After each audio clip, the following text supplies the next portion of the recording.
हाँ जी, हेलो नमस्ते राम राम। कैसे हैं आप सभी? मैं सोनिया रूहल एक बार आप लोगों का फिर से रिजल्ट गुरु प्लेटफॉर्म पर आप सभी का स्वागत करती हूँ। भाई जैसा कि आप स्क्रीन पर देख रहे हैं एस्टेट 30 डेज, यानी कि जो हमारा एस्टेट का एग्जाम है उसके लिए सिर्फ और सिर्फ कितने दिन बाकी हैं?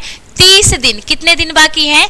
30 दिन। और इस 30 दिनों में हमें एस्टेट कैसे क्लियर करना है वो मैं आप लोगों को बहुत अच्छे से बताने वाली हूँ। तो अभी की वीडियो को बिल्कुल भी स्किप ना कीजिएगा, बिल्कुल एंड तक देखिएगा, क्योंकि ऐसी ट्रिक आप लोग को बताऊंगी कि आपका सिलेबस भी कवर हो जाएगा। आपको कोई भी बर्डन नहीं रहेगा कि हमारा ये चीज छूट गया, वो चीज छूट गया, ये बर्डन भी आपका नहीं रहेगा। और 30 दिन में आपको कितने अच्छे से एस्टेट की तैयारी करानी है वो मैं अब आपको अच्छे तरीके से समझाऊंगी। तो वीडियो को स्किप ना करते हुए बिल्कुल एंड तक वीडियो देखिएगा। देखिए भाई, जो हमारी स्ट्रेटेजी है वो क्या है कि हमें एस्टेट को 30 दिनों में क्लियर कैसे करना है। तो देखिए, जो हमारा पेपर होता है भाई, पेपर का जो पैटर्न होता है वो इस तरीके का होता है। इसमें जो आपकी सीडीपी यानी कि चाइल्ड डेवलपमेंट जो होती है, जो साइकोलॉजी होती है, वो आपके 30 नंबर की आती है। ठीक है, ये आप लोग को पता है। हिंदी वाला जो पोर्शन होता है वो 15 नंबर का आता है। मैं अब यहाँ पर हिंदी शब्द यूज कर रही हूँ, लेकिन यहाँ पर क्या है, मैं लैंग्वेज हिंदी कर रही हूँ। इसको अच्छे से बोल रही कि जो भाषा है वो 1 हिंदी है, जो सेकंड भाषा है वो इंग्लिश है। ठीक है, तो इसमें क्या है कि अब आपकी जो पहले ग्रामर आती थी, जैसा कि आप लोग को पता, सिलेबस बिल्कुल चेंज हो चुका है। तो अब यहाँ पर ग्रामर नहीं आएगी, बल्कि इसकी पेडागोजी आएगी। क्या आएगी? पेडागोजी। अब आपको ग्रामर की तरफ इतना ध्यान नहीं देना है, बल्कि पेडागोजी की तरफ ध्यान देना है। तो हिंदी भाषा की जो पेडागोजी 15 नंबर की आएगी, इंग्लिश भाषा की जो पेडागोजी वो भी 15 नंबर की आएगी। फिर आपका मैथ्स वाला पोर्शन आता है वो 10 नंबर का आता है। रीजनिंग होती है वो भी 10 नंबर की आती है। हरियाणा जीके होती है वो भी आपकी 10 नंबर की आती है। तो इस तरीके से अगर हम ऑल ओवर जो हमारा पहला पेपर होता है, जो कॉमन पेपर होता है, वो आपका कितने मार्क्स का आता है? 90 नंबर का आपका ये पेपर आता है। उसके बाद जो हमारा सेकंड पेपर होता है, जो हमारा सब्जेक्टिव होता है, जिसमें हमारे सिर्फ और सिर्फ जो एमसीक्यू क्वेश्चन होते हैं, वो जो हमारा सब्जेक्ट होता है उससे रिलेटेड जो क्वेश्चन आते हैं वो कितने नंबर के होते हैं भाई? वो 60 नंबर के होते हैं। अगर मैं 90 को और 60 को जोड़ू तो कितने हो गए? 150 हो गए भाई। कितने मार्क्स हो गए? 150, यानी कि 150 नंबर ये हो गए हैं।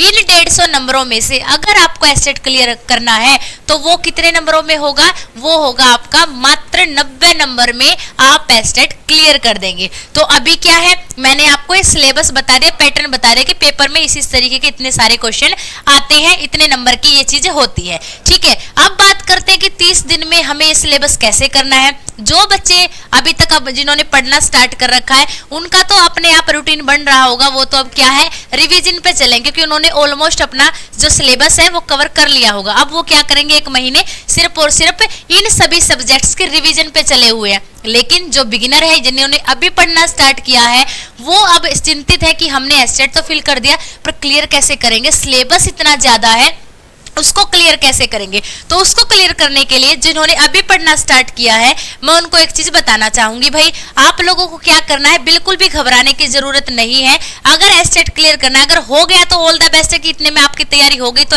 ये जो हमारा एस्टेट है क्लियर होगा। अगर क्लियर ना भी हुआ किसी बच्चे का तो आपको ये नहीं करना है कि भाई नहीं हुआ है, बिल्कुल हार मान लेनी, कोई बात नहीं, इस बार नहीं हुआ तो अगली बार जरूर होगा। लेकिन आपको पेपर की तैयारी कैसे करनी है वो मैं आज अच्छे से बताकर जाऊंगी। इससे क्या होगा, आपका रूटीन बन जाएगा, आपका एक रिदम बन जाएगा पढ़ने का। तो वो चीज मैं आपको बताने जा रही हूँ। तो देखो भाई, इसके लिए आपको क्या करना है, जैसे सबसे पहले जो हमारा कॉमन पेपर होता है, कॉमन पेपर में जो सीडीपी होती है यानी कि साइकोलॉजी होती है, 30 नंबर की होती है।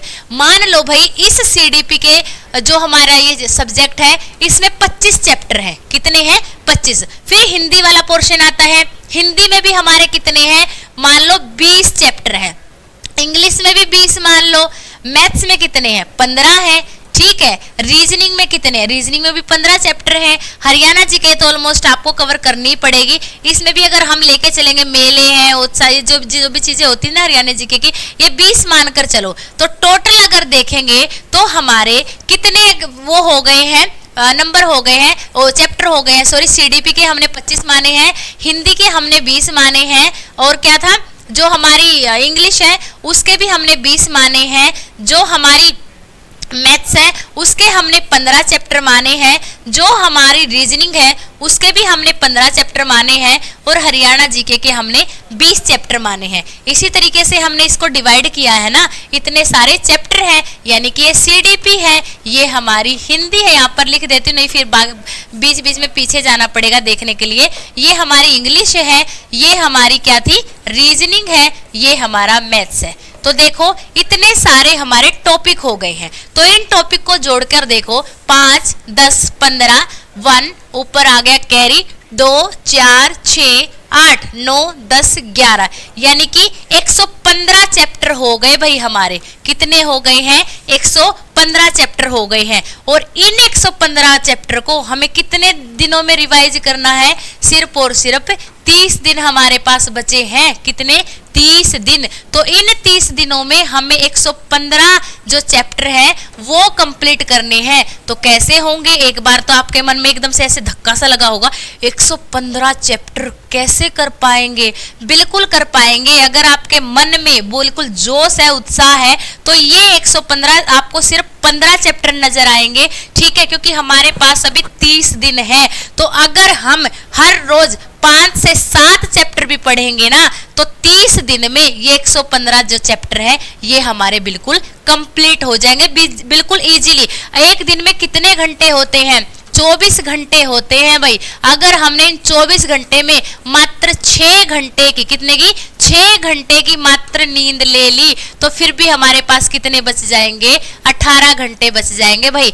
तो हर एक चैप्टर को पढ़ने में 1 से 1.5 घंटा भी आप दोगे ना, तब भी ये समय पूरा नहीं कर पाओगे, यानी कि इसके बाद भी आपके पास रेस्ट करने का, खाने पीने का, दिन में सोने का भी टाइम बच जाएगा, ठीक है। अगर आप इस तरीके से आप अपने पेपर की तैयारी करेंगे तो मैं गारंटी के साथ कहती हूँ आपका एसेट क्लियर होना ही होना है। अब आप बोलेंगे कि मैडम ये तो 115 चैप्टर हो गए, बाकी हमारा सिलेबस कहाँ पर चला गया, जो हमारा सब्जेक्टिव होगा 60 नंबर का। अब उसके भी मान लो अगर ये 115 है, 15 में मैं कितने जोड़ू कि 200 हो जाए। अगर मैंने उसके ज्यादा से ज्यादा आपके सब्जेक्टिव के 85 भी मान लिए ना चैप्टर, तो टोटल कितने हो गए, 115 और 85 कितने हो गए हैं भाई, 200 हो गए हैं। 200 चैप्टर हैं, 200 चैप्टर को हमें 30 दिन में कंप्लीट करना है। तो अगर हमारी इच्छा होगी ना, तो हमें 200, जैसे मैंने कहा था ना, 115 आपको 15 लगेंगे और 200 मात्र आपको 20 लगेंगे। तो भाई अगर आपको एसेट क्लियर करना है तो इस उसके साथ आप चलेंगे इस तरीके से, तो आपका एसेट क्लियर हो जाएगा, आपका एक रिदम बन जाएगा, आपकी टोन अच्छी हो जाएगी पढ़ने की, आप कहीं और इधर उधर नहीं मंडराओगे। अगर आपने अपने पैसे लगा रखे ना एसेट के फॉर्म में, तो अगर उनको वसूल करना है तो आपको इन 30 दिनों में इतने चैप्टर पढ़ेंगे। ये तो मैंने आपको सिर्फ और सिर्फ आइडिया दिया है कि इनमें इतने चैप्टर होते हैं, लेकिन इतने चैप्टर नहीं होते हैं, मात्र 140 के आसपास मान के चलो आपके सारे के सारे टोटल, यानी कि इसमें हमारा कॉमन पेपर भी आ जाएगा और इसमें हमारा जो मेन सब्जेक्ट है वो भी आ जाएगा। तो 140 को हम अगर 30 दिनों में कर सकते हैं तो बिल्कुल कर सकते हैं, और इससे आपकी क्या हो जाएगी, बहुत अच्छे से तैयारी हो जाएगी। जब आप पेपर में बैठोगे तो आपको लगेगा